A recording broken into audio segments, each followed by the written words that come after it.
Hey, bien salut à toi. Aujourd'hui, nous allons parler des différentes crises économiques qu'il y a eu dans le monde parce que j'ai eu pas mal de questions à ce sujet. Il y a pas mal de gens qui ont du mal à trouver les informations qui seraient capitales pour comprendre à peu près dans quoi on se situe, vers quoi on va et tous ces trucs-là. Donc là, il y aura les différentes crises que j'ai recensées avec les causes majeures de la crise ainsi que les bénéficiaires. Donc là, en premier, on a la Grande Dépression de 1929 à 1939. La crise commence avec un surplus de confiance des particuliers américains. En gros, tout le monde investit, sans compter. Les gens, ils vont même avec leur assurance vie. Donc, ce qui fait qu'à un moment, tout monte, tout monte, tout monte, tout monte. Mais bien sûr, tout ce qui est beau, tout ce qui est tout beau, tout joyeux, ça a une fin. Surtout si les gens, ils n'ont pas de connaissances, ils n'ont pas de culture financière. Ce qui fait qu'à un moment, pour pallier à la demande, les entreprises, elles surproduisaient à un moment tel qu'ils ont surproduit au moins 5 fois la demande. Ce qui fait que les bénéfices ont baissé. Et à la suite de cette baisse de bénéfices, les investisseurs qui n'avaient pas de connaissances financières, ils n'ont pas compris que c'était par rapport à la surproduction. Du coup, ils ont commencé à récupérer leurs gains, ce qui a créé une vague à la baisse. Et le reste, pour ne pas perdre leur assurance vie, perdre les bénéfices qu'ils ont, ils ont préféré vendre aussi le profit, le reste des profits qu'ils avaient. Ce qui a mené une grosse crise le 29 octobre 1929 qu'on appelle Jeudi Noir. Donc, bon.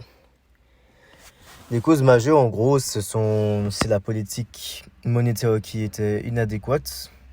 Il y avait le surinvestissement et la surspéculation, la surconcentration de richesses. Et les bénéficiaires ont été plutôt des investisseurs boursiers à court terme et les classes moyennes endettées à taux fixe. Ensuite, nous avons la bulle d'Internet de 1998 à 2000. C'est une bulle qui a affecté principalement les valeurs technologiques. En gros, tout ce qui est lié à Internet, enfin l'informatique et la télécommunication. Cette crise commence en 1990 pour réellement se montrer en mars 2000. Donc là, il y a carrément 10 ans. 10 ans. C'est-à-dire que là, maintenant, on peut être là comme ça, attendre une crise et finalement, ça arrive qu'en 2030. Donc,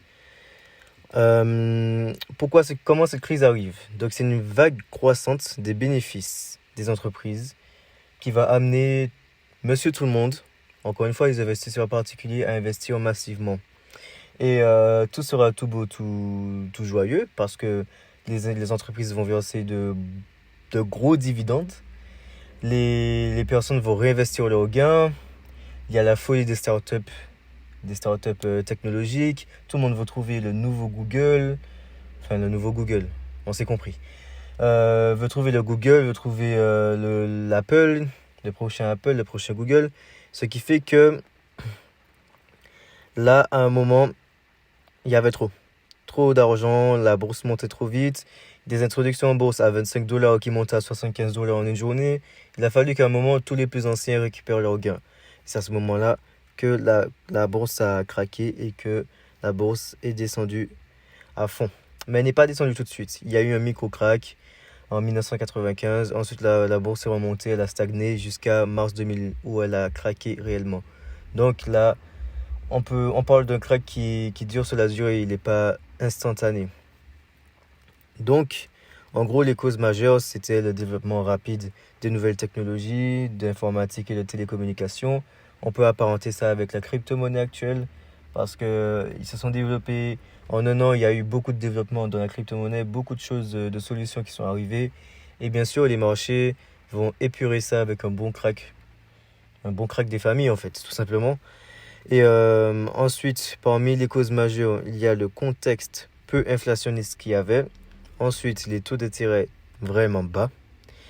Et les bénéficiaires, encore une fois, ce sont soit les personnes qui avaient vendu à découvert, donc qui ont anticipé le crack, la crise économique.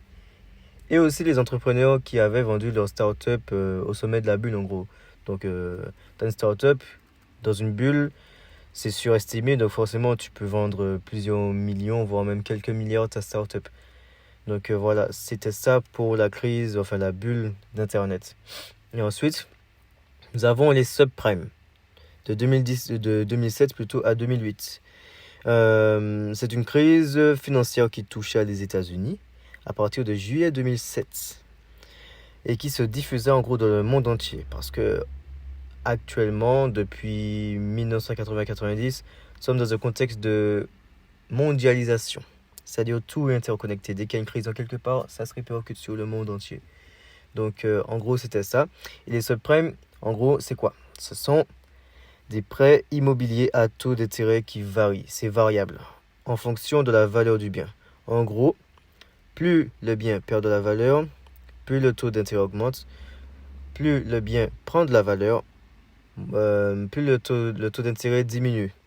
Donc c'est ce plan-là, ce merveilleux plan qu'avaient les banques pour pouvoir prêter massivement aux citoyens, ce qui faisait qu'il y avait des citoyens qui se retrouvaient avec six maisons, avec un travail qui donnait 2000 par mois en gros. Donc bien sûr à un moment, les banques ne pouvaient plus, certaines banques, du coup elles vendaient les prêts à d'autres banques, ce qui faisait juste, ça rajoutait juste du sursis à la crise qui arrive.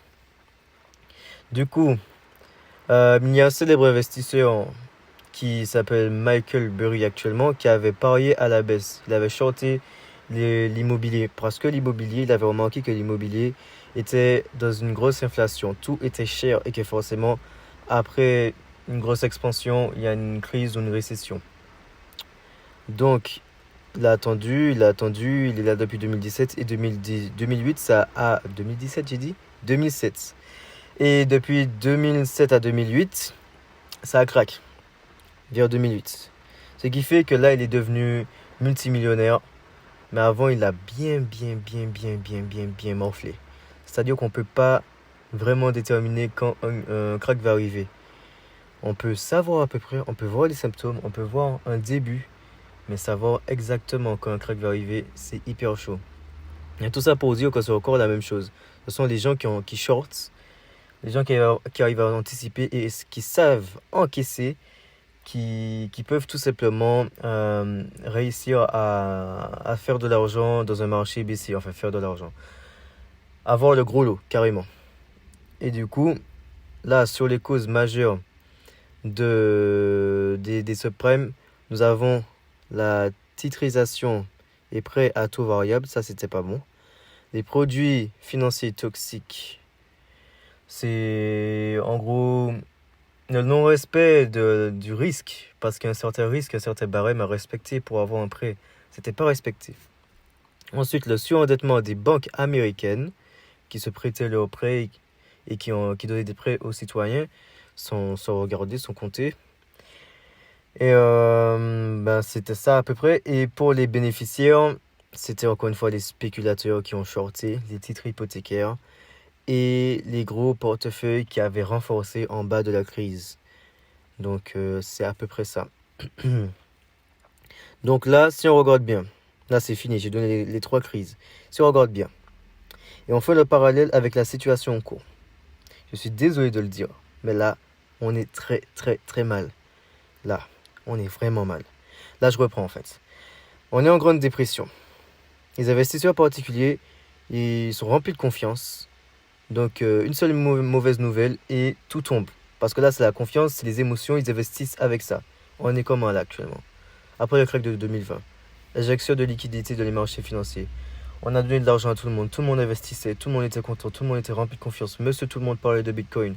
Donc forcément, tout ça a un lien avec la Grande Dépression. Ensuite, bulle Internet. Là, tout le monde est là, tout le monde investit sur des startups, tout le monde est content, tout le monde est joyeux, tout le monde gagne. Il y a des dividendes qui sont très gras, qui remplissent tout le monde est content. C'est la spéculation à mort. Des introductions en bourse qui passent de 25 $ à 75 $ en une journée, c'est vraiment une journée, enfin c'est vraiment un moment euphorique. Et ça encore, c'est comment? L'introduction en bourse de Coinbase, il est monté beaucoup. L'introduction en bourse j'ai pas vraiment d'autres trucs en tête. Mais en tout cas, l'action de Tesla, c'est surévalué actuellement. Il y a un tas d'actions qui sont surévaluées actuellement. Et surtout dans le domaine des crypto-monnaies, quand une crypto-monnaie arrivait, ça pétait tout de suite.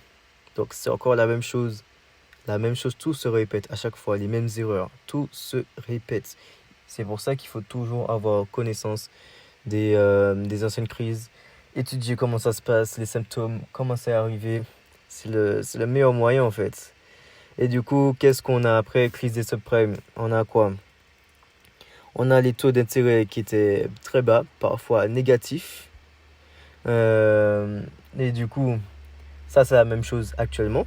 On a des taux d'intérêt très bas qui vont être montés peut-être, on ne sait pas. Pour l'instant, à chaque fois, ils repoussent, malgré l'inflation qui est déjà assez élevée, à des plus hauts historiques depuis 1980, je rappelle. Et bon, ensuite, nous avons les banques qui se sont surendettées, les banques américaines. Sauf que là, la situation est bien pire que ça. Ce ne sont pas les banques qui sont surendettées. Là, ce sont les États carrément.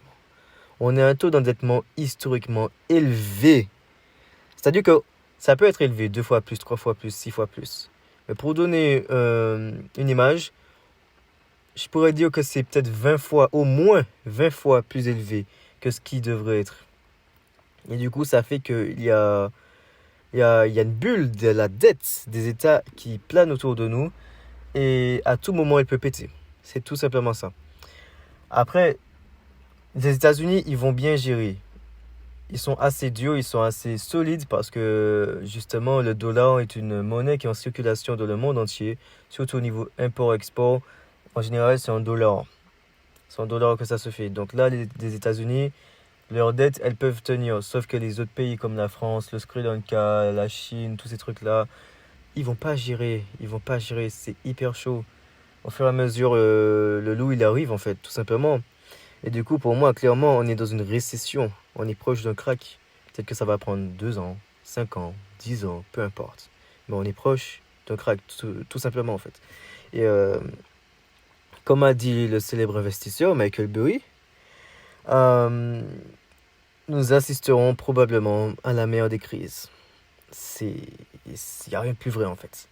Il n'y a rien de plus vrai. Quand on regarde tout ce qui se passe actuellement, les pénuries de blé, tous ces trucs-là, le manque d'approvisionnement, il y a un rationnement actuellement au niveau de l'huile en France, le Sri Lanka qui a des problèmes de nourriture, l'Inde qui vient de bloquer le blé, les exportations de blé à effet immédiat, c'est-à-dire qu'il n'y aura plus d'exportation dans le reste du monde, sachant que c'est le deuxième exportateur de blé mondial.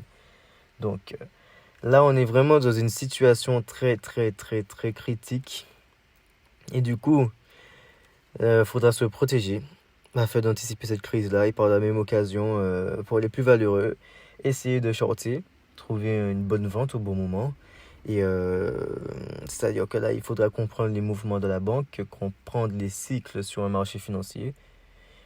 J'ai une formation pour ça, donc si tu souhaites rentrer dans cette formation, il y aura le lien dans la description et c'est le meilleur moyen pour moi de comprendre les choses parce que là c'est pas une histoire d'indicateurs parce que ça c'est à deux balles. Clairement, les indicateurs ça sert presque à rien. Je dis presque parce qu'il y a certains indicateurs comme le RSI ou bien les moyennes mobiles à la limite qui sont pas mal ou bien les volumes. Sinon à part ça, le reste, tout est compréhension du marché, tout est structure. Quand on voit quelque chose, c'est un mouvement. Le mouvement, il indique quelque chose. Le prix, les bougies, ils indiquent quelque chose. Ça, c'est l'indicateur réel. Il n'y a pas d'indicateur créé qui va faire quelque chose. L'indicateur réel, c'est le cours du marché.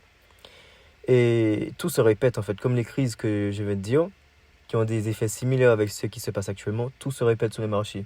Des structures, des combinaisons, des choses qui se répètent, qui nous donnent des indices sur le sens du marché.